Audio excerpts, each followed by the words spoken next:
United Nations in New York, on the eve of the opening of its 16th Assembly session, is plunged into mourning upon the passing of Dag Hammarskjöld. More than 8 years ago, on April 14, 1953, he had assumed his difficult post as the successor to Trygve Lie. The serious, quietly courageous Swedish diplomat was to bring new stature to the job of Chief Administrative Officer of the UN. And in his quest for peace, he met death. In mournful tribute, the flags of the member nations are removed from their poles in front of the world headquarters, even while the first impacts are felt in far-flung capitals of the globe. Hammarskjöld's death in the line of duty could rock the very foundations of the UN.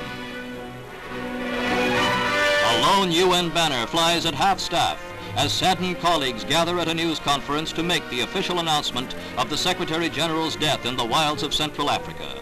He was en route to peace talks with Katanga President Moise Tshombe when he perished in the crash of the plane flying him from Leopoldville, the Congo, to Ndola in northern Rhodesia. The Brazilian Undersecretary for Public Information, H. Tavares de Sá, speaks. In keeping with the spirit which typified the dedicated efforts of Mr. Hammarskjöld, the Secretariat is carrying on with a full sense of its duty.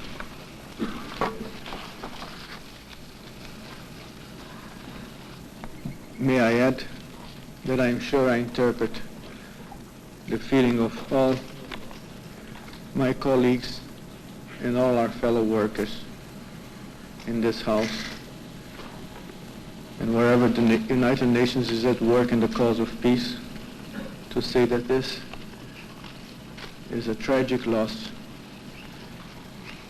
for the United Nations, for the cause of peace everywhere, and for humanity. During his 8 years as Secretary General, leaders throughout the world showed their respect for the gentlemanly Hammarskjöld.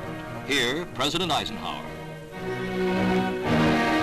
He walked with the peacemakers who came to the World Forum, and he lived and worked by the letter of the Charter of the United Nations. No peace mission was too difficult or too hazardous. He worked long hours, patient and tireless, a world diplomat of the atomic age with the assignment of soldier of peace.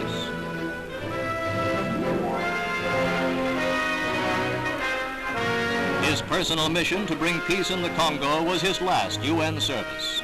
It was the handling of the Congo crisis which was responsible for last year's attack on Hammarskjöld by Premier Khrushchev.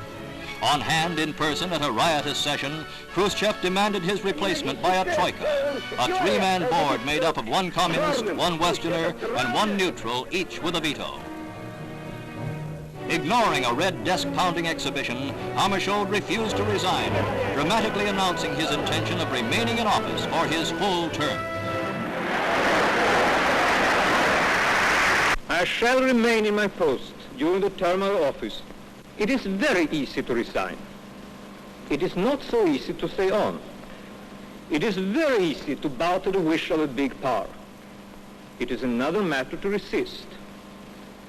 As is well known to all members of this assembly, I have done so before on many occasions and in many directions. If it is the wish of those nations who see in the organization their best protection in the present world, I shall do so again.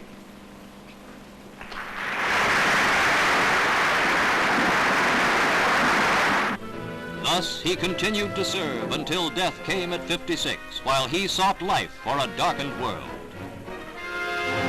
In Washington, President Kennedy, who plans later to address the UN General Assembly, voices this tribute. I know that I'm speaking for all of my fellow Americans in expressing our deep sense of shock and loss in the untimely death of the Secretary General of the United Nations, Mr. Dag Hammarskjöld. Dag Hammarskjöld's cause, dedication to the cause of peace, his untiring labors to achieve it, his courage under attack, his willingness to accept all responsibility in trying to strengthen the United Nations and make it a more effective instrument for the aspirations of the hundreds of millions of people around the globe who desire to live out their lives. Those efforts of his are well known. It is tragic and ironical that his death came during a mission he was undertaking in order to bring about ceasefire in Katanga.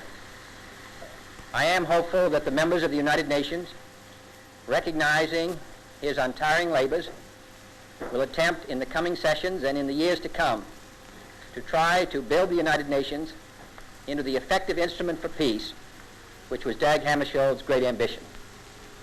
I express my sympathy to his country, the government of Sweden, and I hope that all of us will recognize the heavy burden his passing places upon us.